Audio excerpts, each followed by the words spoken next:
नमस्कार, मैं विशाखा ठाकुर। स्वागत है आप सभी का 3.0 टीवी में। लीडिंग वर्चुअल डिजिटल एसेट्स पिछले 24 घंटों में कम हो गई हैं क्योंकि हाल ही में स्पॉट बिटकॉइन ईटीएफ एंटिसिपेशन से प्रेरित रैली कम हो गई है, जिससे कि बुल्स को राहत मिली है। मार्केट कैपिटलाइजेशन के हिसाब से सबसे बड़ी क्रिप्टोकरेंसी बीटीसी की कीमत गिरकर $34,000 के करीब पहुंच गई। ये वर्तमान में 1.36% गिरकर $34,009.36 पर है। ETH मार्केट वैल्यू में दूसरा सबसे बड़ा क्रिप्टो 0.46% बढ़कर $1,794.16 पर पहुंच गया। इस साल बिटकॉइन की कीमतें दोगुनी हो गई हैं, जिसकी वजह से इसका मार्केट डोमिनेंस 30 महीने के उच्चतम स्तर पर पहुंच गया है। बीटीसी की कीमत पिछले महीने में 32% बढ़ी, जबकि ETH केवल 12% बढ़ी और बीटीसी के मुकाबले इसका रिलेटिव वैल्यू में 2021 के बाद से नहीं देखे गए स्तर के कगार पर है। हालांकि ट्रेडर्स ने इस जानकारी का उपयोग लाभ को ब्लॉक करने के लिए किया है और ज्यादातर लार्ज कैप ऑल्टरनेटिव क्रिप्टोकरेंसीज ने सूट का अनुसरण भी किया है। चेनलिंक और एडवेंचर गोल्ड में क्रमशः 5% और 9% की गिरावट आई, क्योंकि FTX वॉलेट ने संभावित रूप से बेचने के लिए मिलियंस ऑफ वर्थ के टोकन कॉइनबेस में मूव कर दिए, क्योंकि सैम बैंकमैन-फ्रीड को अपने क्रिमिनल ट्रायल में गवाही देनी थी। अन्य बड़े डिक्लाइनर्स में सोल और BCH शामिल हैं। दिलचस्प बात यहाँ ये है कि कुछ मीम कॉइन्स जैसे कि डोज और पेपे ने एक हफ्ते में मार्केट कैपिटलाइजेशन को दोगुना करते हुए लाभ अर्जित किया। Dog theme token Shiba Inu ने भी एक बड़ा कदम उठाया, लेकिन ज्यादातर लाभ वापस दे दिया। पिछले 24 घंटों में ग्लोबल क्रिप्टो मार्केट कैप 0.58% घटकर $1.26 ट्रिलियन हो गया। इसके साथ ही टोटल क्रिप्टो मार्केट वॉल्यूम 7.03% घटकर $47.84 बिलियन हो गया। डीफाई का टोटल वॉल्यूम वर्तमान में $4.56 बिलियन है और सभी स्टेबल कॉइन्स का वॉल्यूम $42.46 बिलियन, जो कि टोटल क्रिप्टो मार्केट 24 घंटे के वॉल्यूम का क्रमशः 9.54% और 88.75% का प्रतिनिधित्व करता है। बिटकॉइन का डोमिनेंस वर्तमान में 52.94% है, जो दिन के दौरान 0.37% की गिरावट है। टॉप 15 टोकन का बैरोमीटर IC15 इंडेक्स 0.8% गिरकर 42,003.87 पर आ गया। इस बीच इक्विटी मार्केट ने अपनी लूजिंग स्ट्रीक को बढ़ाया, डिसअपॉइंटिंग अर्निंग रिपोर्ट से नीचे घसीटा। इस S&P 500 में 1.2% की गिरावट आई, जबकि tech heavy Nasdaq composite index में 1.7% की गिरावट आई। वर्ल्ड बैंक ने यूरोक्लियर के newly developed digital securities platform पर पहला डिजिटल सिक्योरिटीज इशू लॉन्च किया। मंगलवार को जारी एक न्यूज स्टेटमेंट के अनुसार यूरोक्लियर का digital financial market infrastructure distributed laser technology पर आधारित एक प्लेटफॉर्म इंग्लिश लॉ के तहत इंटरनेशनल सिक्योरिटीज के डिजिटल फॉर्मेशन, इशुएंस और सेटलमेंट की अनुमति देता है। वर्ल्ड बैंक ने कहा कि उसने लक्समबर्ग स्टॉक एक्सचेंज में बॉन्ड की शुरुआत के साथ अपने सस्टेनेबल डेवलपमेंट प्रोजेक्ट का समर्थन करने के लिए समर्पित 3 साल के डिजिटल बॉन्ड से 100 मिलियन यूरो यानी कि लगभग $105.9 मिलियन जुटाए हैं। सिटी ने बॉन्ड जारी करने और पेमेंट प्रोसेस की देखरेख की। TD सिक्योरिटीज ने डीलर के रूप में कार्य किया और यूरोक्लियर बैंक ने इशुअर के सेंट्रल सिक्योरिटीज डिपॉजिटरी के रूप में कार्य किया। प्लेटफॉर्म के डेवलपर R3 के अनुसार बॉन्ड जारी करने के लिए कॉर्डा अनुमति प्राप्त ब्लॉकचेन का उपयोग किया गया था। वर्ल्ड बैंक ने पहली बार 2018 में ब्लॉकचेन बॉन्ड का इस्तेमाल किया, जिससे कि लगभग $73 मिलियन जुटाए गए। ब्रिटेन में फाइनेंशियल कंडक्ट अथॉरिटी ने क्रिप्टो एसेट प्रमोशन के साथ 3 सामान्य मुद्दे पाए हैं, जिसमें कि कहा गया है वे कंज्यूमर्स के लिए जोखिमों को ठीक से उजागर नहीं कर रही हैं, जैसे कि पढ़ने में मुश्किल चेतावनियां पब्लिश करना। अगर इन मुद्दों का समाधान नहीं किया गया तो FCA ने कार्रवाई की है, जिसमें कहा गया है कि प्रमोशन, सेफ्टी, सिक्योरिटी और क्रिप्टो एसेट सर्विसेज के उपयोग में आसानी के बारे में दावे कर रही हैं। फाइनेंशियल कंडक्ट अथॉरिटी ने बाइनेंस और अन्य क्रिप्टो एसेट फर्म के लिए फाइनेंशियल प्रमोशन को मंजूरी देने के लिए पेयर टू पेयर प्लेटफॉर्म की आलोचना की है। वॉचडॉग ने कहा कि रिस्क वार्निंग्स इनसफिशिएंट थी और प्रमोट किए जा रहे स्पेसिफिक प्रोडक्ट से होने वाले जोखिमों के बारे में पर्याप्त जानकारी का अभाव था। FCA को उम्मीद है कि ऑथराइज्ड फर्म्स अपने रेगुलेटरी ऑब्लिगेशंस को गंभीरता से लेंगी और पहले से ही कंपनियों पर क्रिप्टो एसेट फाइनेंशियल प्रमोशन को मंजूरी देने से रोकने के लिए प्रतिबंध लगा दिया है।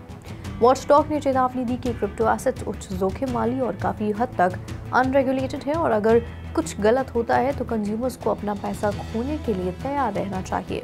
Luxembourg based securities and token management organisation Micro Capital ने हाल ही में एंटरप्रेन्योर्स को सशक्त बनाने के लिए पहला टोकनाइज्ड बॉन्ड माइक्रो क्रेडिट पेश किया है। ब्लॉकचेन टेक्नोलॉजी माइक्रो क्रेडिट के लिए टोकनाइज्ड बॉन्ड्स को रेखांकित करती है। इसकी ब्लॉकचेन जड़ों के अलावा ये प्रयास उन लोगों के लिए क्रेडिट तक पहुंच बढ़ाने के मूल उद्देश्य पर आधारित है जिन्हें वास्तव में इसकी आवश्यकता है। फंड्स ब्यूरो की रिपोर्ट के अनुसार ये ऑफरिंग माइक्रो कैपिटल के बिटफिनेक्स सिक्योरिटीज के कोलैबोरेशन से संभव हुई। माइक्रो कैपिटल प्रोडक्ट का टोकनाइजेशन अलाइनमेंट में दिखाया गया है। इसमें बिटफिनेक्स सिक्योरिटीज मार्केट में टोकनाइज्ड बॉन्ड्स की लिस्टिंग और ट्रेडिंग भी शामिल है। ओवरऑल प्रोडक्ट एक्सेप्टेंस बढ़ाने के लिए माइक्रो कैपिटल और बिटफिनेक्स सिक्योरिटीज जांच करेंगे कि टेदर पेशकश के लिए लॉन्ग टर्म लिक्विडिटी प्रोविजन को कैसे सुविधाजनक बना सकते हैं। टोकनाइज्ड बॉन्ड्स अब अवेलेबल हैं जिसमें कि टोटल $10 मिलियन USDT लेंड देने के लिए अलग रखा गया है। फंड्स 100 USDT के डिनोमिनेशंस में उपलब्ध हैं जिसमें कि मिनिमम एंट्रेंस रिक्वायरमेंट 125,000 USDT है। ChatGPT एक जनरेटिव आर्टिफिशियल इंटेलिजेंस मॉडल को DS ऑटोमोबाइल के DS आईरिस सिस्टम में एकीकृत किया गया है जो कि DS3, DS4, DS7 और DS9 रेंज में उपलब्ध है। ये सुविधा नेचुरल इंटरैक्शन को समझने और जनरेट करने के लिए लैंग्वेज मॉडल का उपयोग करती है। अलग अलग प्रकार के प्रश्नों के उत्तर देने और रेलेवेंट इंफॉर्मेशन प्रोवाइड करने के लिए वाइड वैरायटी में डेटा से सीखती भी है।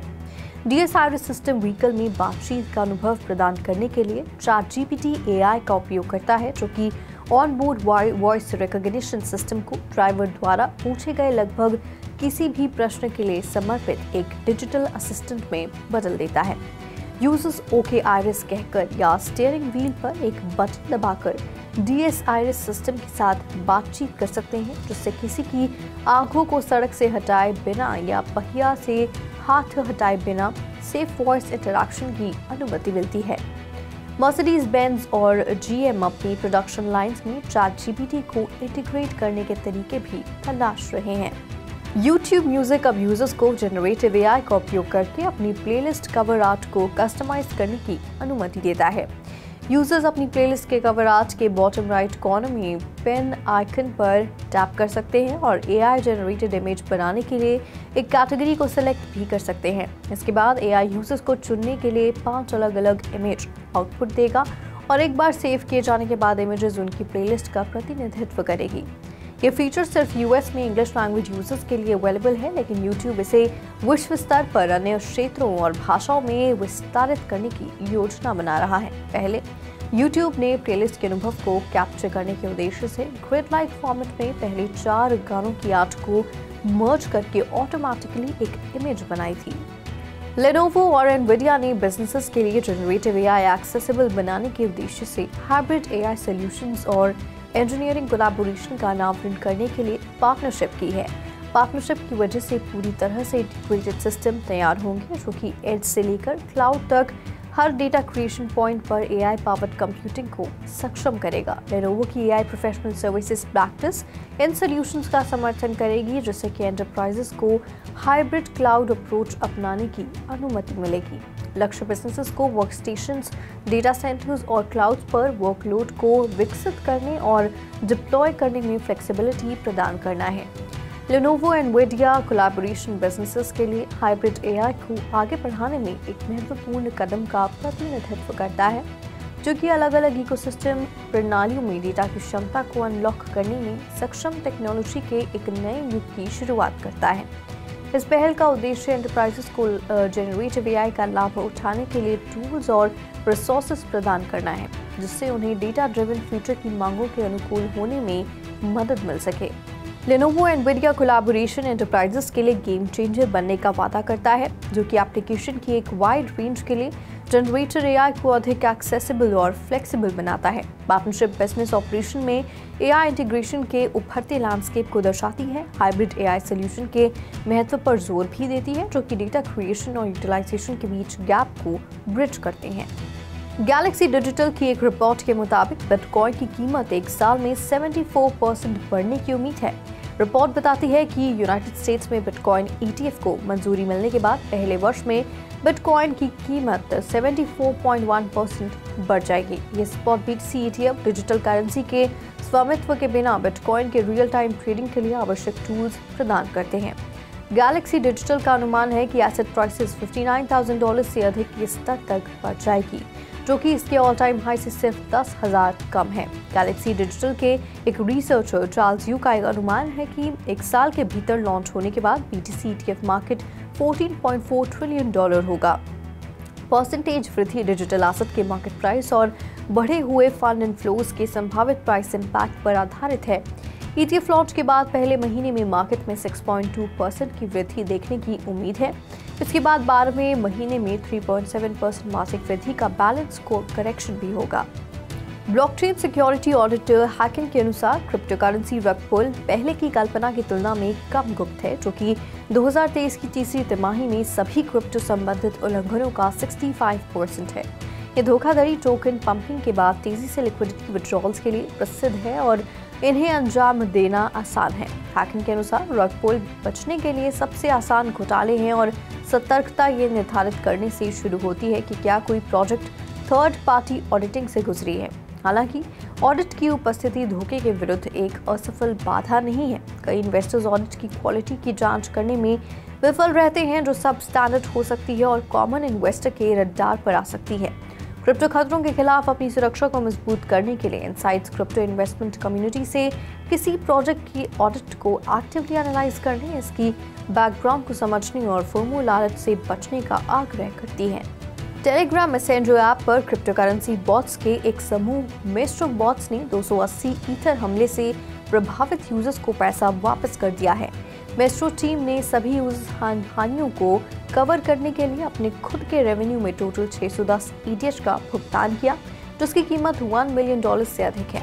मेस्ट्रो टीम ने नोट किया कि कुछ अमाउंट का भुगतान प्रभावित टोकन और ETH में किया गया था। उपयोग किए गए 11 टोकन में से 9 के लिए मेस्ट्रो ने ETH भेजने के बजाय टोकन खरीदने और रिफंड करने का विकल्प चुना, क्योंकि ये सबसे इक्विटेबल और कंप्लीट रिफंड था जो वह पेश कर सकता था। अन्य 2 एक्सप्लॉइटेड टोकन जो और लॉकहीड मार्टिन को खोए हुए टोकन को वापस खरीदने के लिए लिक्विडिटी की कमी का हवाला देते हुए ETH में वापस कर दिया गया था। रिफंड की लागत 334 ETH है। ब्लॉकचेन सिक्योरिटी फर्म सर्टिक ने पुष्टि की कि वह मेस्ट्रो के यूजर्स को भुगतान किए गए 334 ETH कंपनसेशन को दर्शाने वाले ट्रांजैक्शंस का पता लगाने में सक्षम है। ETH में नेट पर मेस्ट्रो राउटर के साथ 24 अक्टूबर को समझौता किया गया था, जिससे कि हैकर्स को एक्सप्लॉइटेड टोकन में लगभग 280 ETH को साइफन करने की अनुमति मिली, जिसकी कीमत हैक के समय लगभग $485,000 थी। आज के लिए बुलेटिन में फिलहाल इतना ही। ऐसी ही वेब3 से जुड़ी तमाम अपडेट्स के लिए लॉग इन करें हमारी वेबसाइट www.3versetv.io पर या फिर स्कैन करें QR कोड।